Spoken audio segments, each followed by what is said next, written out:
Okay, welcome back. We are at Oxegen. It's day one, and it's been pretty manic around the Roadcaster. We have people, and then we don't, and then they're in. But Calvin Harris, thank you very much for joining us. Hey, my pleasure. And have you been away anywhere?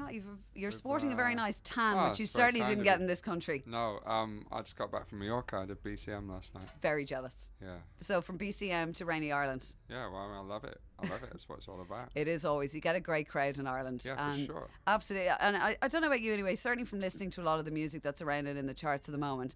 And I don't know whether it's somewhat of a compliment to you or whether it annoys you, but there's a lot of music out there at the moment that sounds very Calvin Harris-esque, which is obviously not you. Do you find a little bit annoying that you think some people are ripping off parts of your stuff, or do you find it a compliment? It's definitely a compliment. Yeah. It's not annoying. It's kind of funny and flattering to me, to Yeah. be honest.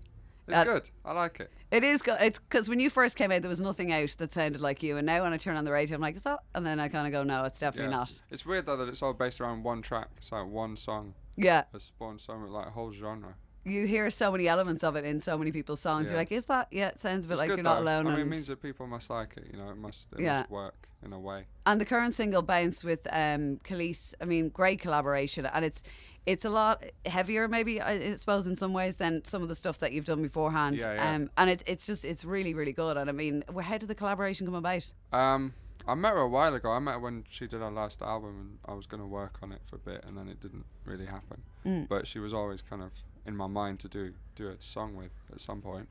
So I did the instrumental, and I thought she'd work on it, and she was up for it. And What's good about her is she's not the obvious choice that everybody goes for, which I think is always nice to kind of break it up and do something a little bit different, maybe. I guess so. I mean, it's in the same sort of way that when David Guetta worked with Kelly Rowland, nobody was really.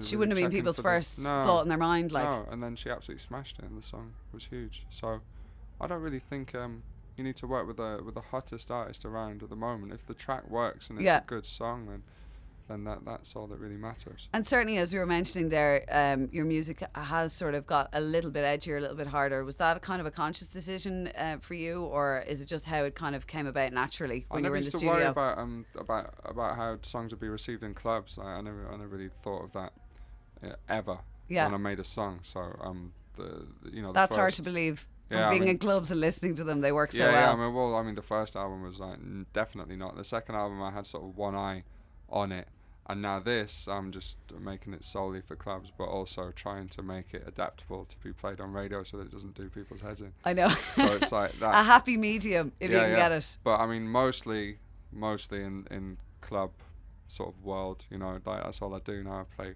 pretty much every day in a different club, so I want to play my own tracks and I want them to work. Yeah. So that's what I'm doing. And that leads me on to really, are you still playing many DJ sets apart from your live shows as well, or? I mean, this is a DJ set tonight. Oh, is this a DJ set? I thought you were actually performing live tonight. I mean, it's live in the sense that I am alive and I will be there. You're alive and well. I am not singing anymore. At all? No. Okay, I wasn't aware of that. That's it. There you go. That's all right. That's I'm what a I'm here little, to tell I'm you. a little sad, a little disappointed. Don't be sad. I mean, I still sing on some of the records. I'm just not going to do it live because it doesn't really suit me. You know, doesn't suit you. I much prefer DJing. Yeah. And it's a better show. And what's next? What's in the pipeline for you? Is there an album that's going to follow the single, or is there? At some point, there's another single.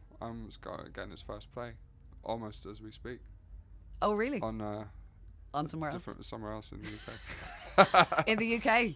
Yeah. Okay, well that's all right. We'll allow. If you said it was someone across the field here now, I might have had some issues. No, first play somewhere in the UK. Excellent. Well, hopefully we might get the first one over here. I hope so. Yes, I wish I had it on me. I know. So do I. So do I. I'm going to have to hunt down your label now and make sure that I get one anyway as soon as it's available. So, where are you, obviously, as you said, you were in BCM last night. You're doing this evening here, and where are you off to next? Then after that, I'm doing Tea in the Park, and then I'm doing Tea in the Park on Sunday.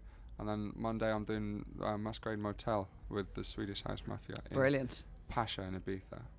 And then, I don't even know, somewhere in Malta, Latvia. It probably starts to roll into one after a while and you're like, where am I going next? Where am I? I definitely don't know where I'm going. Yeah. But, you end up there. You're on the journey. Fun.